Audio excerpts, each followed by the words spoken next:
SportsBeat is brought to you by Ken Garth. We hear you. Together, we're getting through day 37 without live sports, but that won't stop us from giving you a great show tonight. JJ and Sam with you for the next half hour. The NFL draft begins on Thursday. Utah All-American Zack Moss and Bradlee Anae will join the show. And we're going to continue our draft breakdowns with Scott Mitchell. He takes a deep dive into the film of Anae, and as well as Utah State All-American linebacker David Woodward. Yeah, but let's start at the NBA and the Utah Jazz. Let's be honest. The return of the NBA can't come soon enough. We want to watch live games and hope that the NBA can resume their season soon, but it's not often we get to celebrate championships here in Utah, so raise the banner. Let's celebrate this. Utah Jazz point guard Mike Conley is the NBA's Horse Challenge champion. He defeated Zach LaVine of the Chicago Bulls Thursday night on ESPN to win the title. He used his proficiency with both hands to dominate the competition. Mountain Mike had fun competing, but he said on Friday he would prefer to get back on the court with his teammates soon and compete for an NBA championship. We all just want to play at the end of the day, but not saying that that's the ideal situation. Obviously, we'd love to have our arenas packed full of fans, and especially in a great home court situation like we have in Salt Lake. I mean, it's no better than that. So that kind of takes away the feel of that aspect of the game. But we've had calls with NBPA and NBA and all that, and it seems like, you know, with things that are coming out, like with the 25-day plan of when we could return or what will happen once we get the green light to return. Well, what about the drama going on during this NBA pause? From reports that Rudy was reckless in the locker room to Donovan's relationship with Rudy becoming unsalvageable, then both speaking to the media saying all is good, they just want to play ball. A distant bystander, Mike Conley. What did he think of it all as it was unfolding? Between Donovan and Rudy, it's, you know, if they feel certain ways about each other, which I honestly don't think that's the case, you know, at all. But they're grown men and they handle it, and they go out there and they compete and they try to win night in and night out. So you will never notice on our end. So I feel comfortable knowing that we have two pros who go out there and work every day, care about the team, and just going to do what they got to do to win.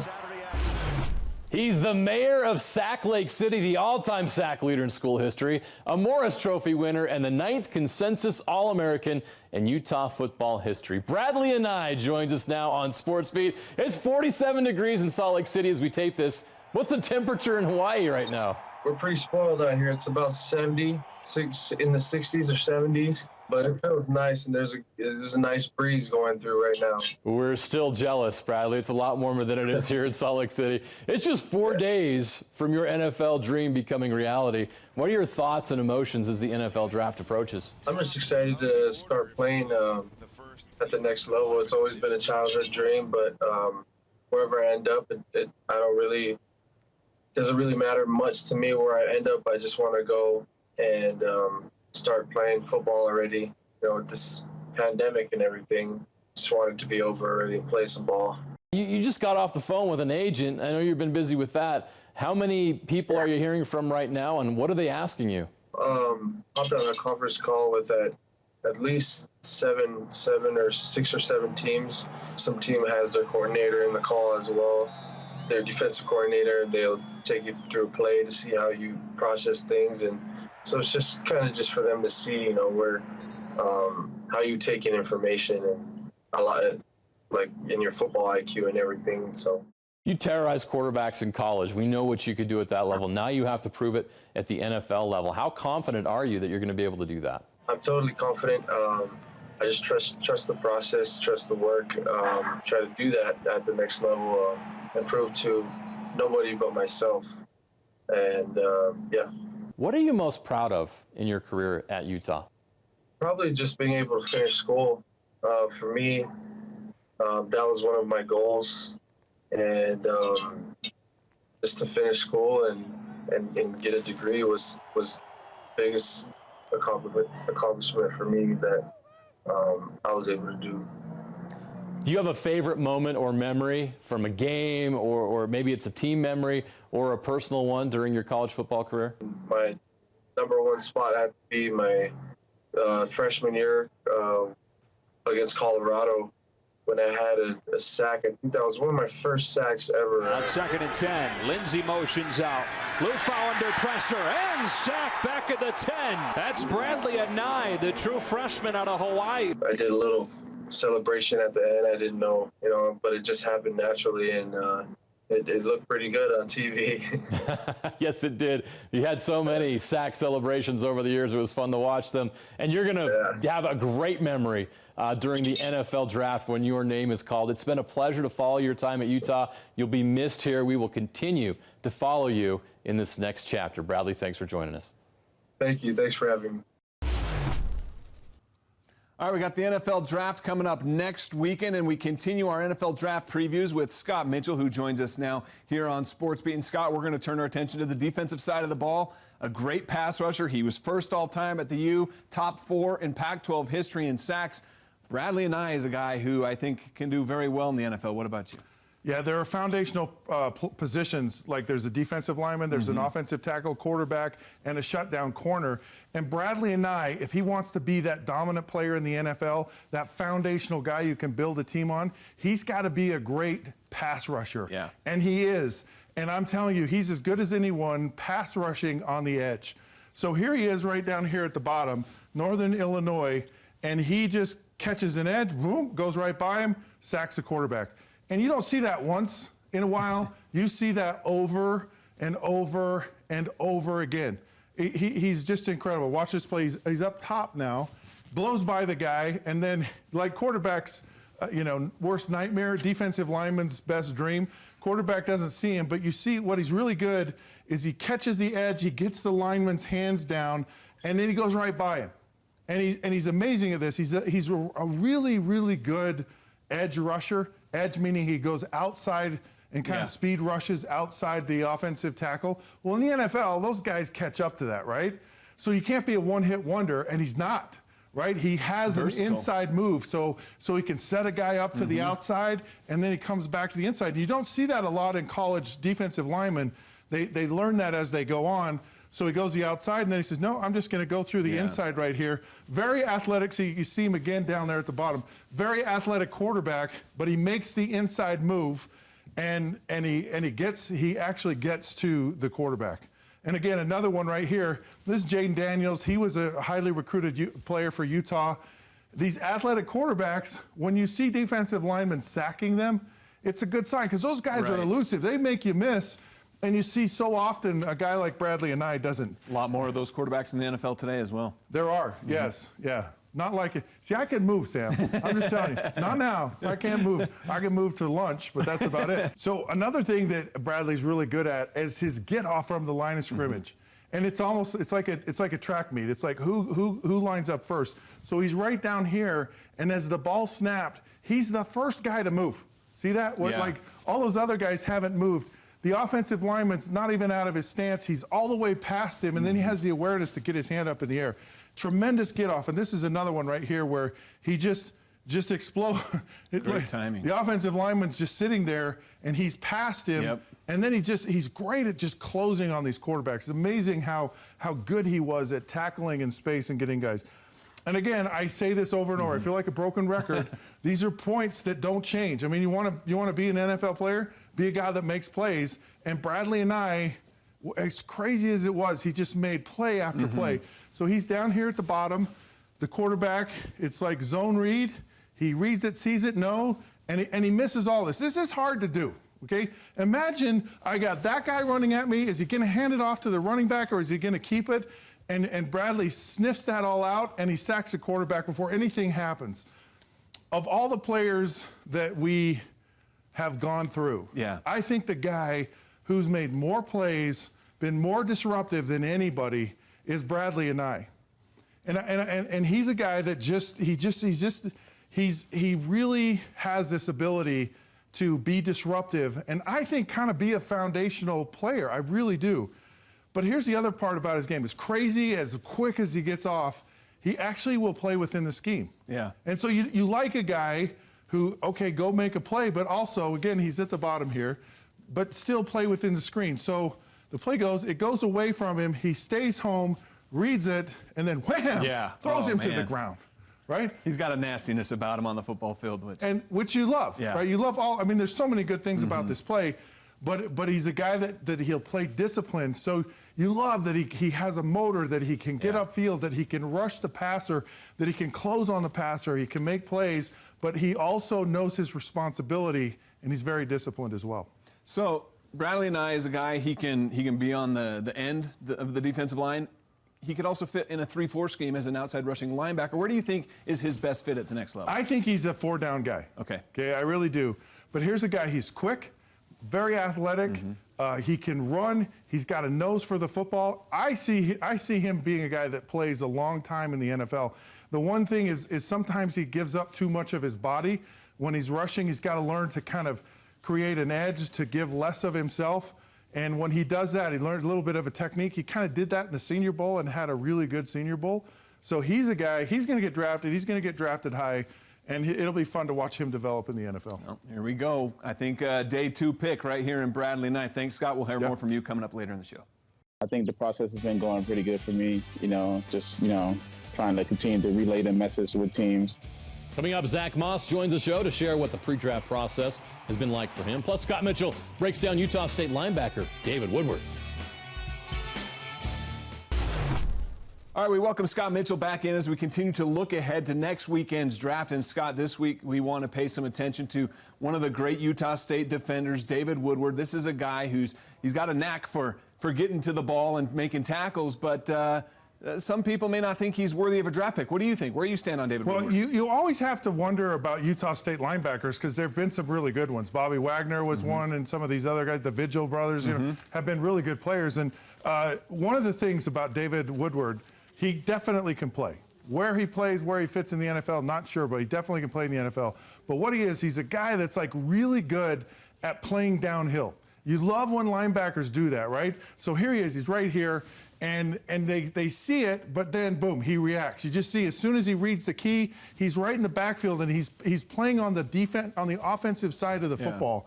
And a lot of guys, when they get in trouble or they don't have that instinct to play, they sit over here and they wait and they let everything come to him. So he reads it, and then boom, he just goes. And so good linebackers at the next level, that's how they play. You have to play downhill, and you can't wait and you can't hesitate. So he's really, really good at that. And then the thing that just keeps jumping out for me with him is this guy is like, he's a great rushing linebacker. Like, it just shows up over and over on his tape. So this is LSU, Joe Burrow, #1 pick in the draft. And there he is, David Woodward sacking him on a blitz. And you see this over and over. This is a stunt right here. And even if it's a stunt or if he's got a back on him, he just finds a way to get through the line and get to the quarterback. And not everybody can do that. He really can't. There's kind of, he's got a guy trying to block him, and he just finds a way to get to quarterbacks and make plays. This might be the strongest part of his game. So here's the running back, and the running back actually shows up like right, okay? Like, so 36 is the running back, and he's gonna meet him in the line of scrimmage is what you want the running back to do. The running back is all squared up, so he goes up, he's all squared up, and he just gets rid of it. And he's really good at this, and he shows this over and over, and then of course, he makes a play after. In the NFL, and every week that we come on here, I keep talking about you got to make plays. That's all it is in the NFL. Can the guy make plays? And David Woodward is a guy that keeps showing up, and he's just got a nose for the football. Right. He just finds his way to get in there. This is like crazy play right here. One of my favorite ones of all time. So Kyle Morrell did this for BYU, really preserved the national championship in Hawaii. Haven't seen it since until now. So there's Woodward over there. It's 4th down. They jump over the line of scrimmage. Coolest play in the world, right? And it's selling out. So he's right here again, and he jumps up over, and he just has a nose. He just finds a way to make plays, to stop offenses. That's not an easy thing to do, and it's not done very often, but when it's done, it's very effective. So I love that part of his game. He's a guy that's like super athletic. Right. Okay, and you see that, like you saw that on that play. On that last play, But right here, he's the defensive end right there. Okay, and so he's reading the quarterback and the back. So he actually has responsibility for one guy. So you'll see him out here on the edge, and he comes in, and he's got the quarterback. And then he sees the ball handed off, and he changes direction. This is not easy stuff to do. This is Wake Forest. This is a good football team. And he's in on the play. And he makes something happen on the play. Now here's the downside to him. So he is athletic, and there he is right there, and he just doesn't quite, you see him laterally on the edge. So here he is, he's right there, good job. And he kind of gets lost in here, but he sees the play going, and he just, that lateral quickness, and that's the thing, every position in the NFL on defense, you got to run. Yeah. Above anything else. Yeah. Linebackers, even the defensive linemen, the big heavy guys, they run. Safeties, everybody runs. That's one of the question marks. But then the guy makes plays. Yeah. And I say this every week. Sam, I say this every week, right? So here he is back there. This is another great play. These fun highlights here from David Woodard. Boom! Oh, man. Knocks the ball in the air and actually intercepts it. Yep. It's like, I'll take care of this all by myself. Watch this. Comes up, boom, lays the blow. Ball pops up in the air, and he goes, thank you, and runs down the sideline. So he's a guy, and that makes plays. Right. If guys don't ever make plays, and they don't ever make plays in college, they're never going to make them in the pros. Yeah, it's just not going to happen. So I think we've seen, based off of what you've shown us, obviously he's got great recognition. He reacts quickly. Where would he fit well in the NFL? See, I think he might be a guy that's like, he's really good inside tackle to tackle. When he's playing downhill, when he's blitzing as a linebacker, that's kind of his best suit. But he's a guy, maybe he's a rush edge guy on a three-man front, like what the New England Patriots do.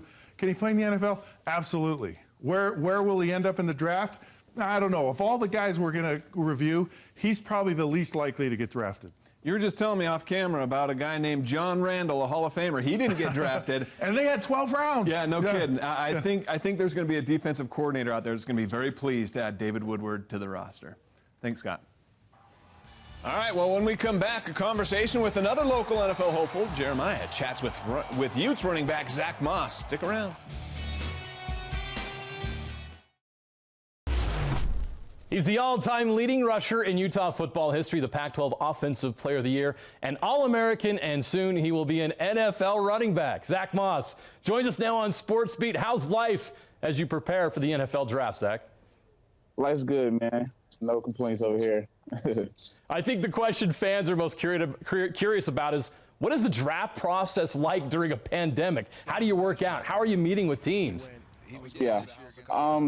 I mean, everything is, for me, has been pretty much still normal in a way.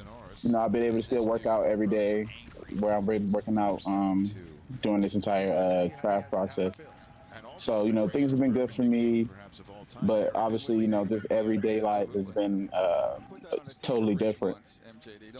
So what is the interviews like? What's the process been like for you, like as far as what teams are talking to you, how many teams are talking to you? How busy are you right now with all of that? Since the draft, I've been able to talk to about, 12 teams doing, FaceTime, Zoom calls, Skype, things like that. So, I think the process has been going pretty good for me, just, trying to continue to relay the message with teams, what I am as a player, what drives me and things like that. You're one of 58 players selected to participate in the NFL draft. How special is that to you? It's really special, when you think about, you look back on your life and you dream of this moment and things like that. Understand that you're part of this year's draft, being one of those guys selected is definitely a good feeling. Well, now that you can reflect on what you accomplished at the University of Utah, what are you most proud of? I think just, team goals. I've always been a team first guy. I've been able to do a lot of good things at Utah with the personal accolades and things like that. But I think what we was able to do as a 2016 class, just coming in there where we left the program at, we would have loved to win a Pac-12 championship game and those two opportunities we had. But, I think this last year, winning those 8-9 games in a row was definitely the biggest thing I remember as a team. And, when you look back on it and you just in practice grinding, now you get a chance to sit back and just really, relish in what you was able to do.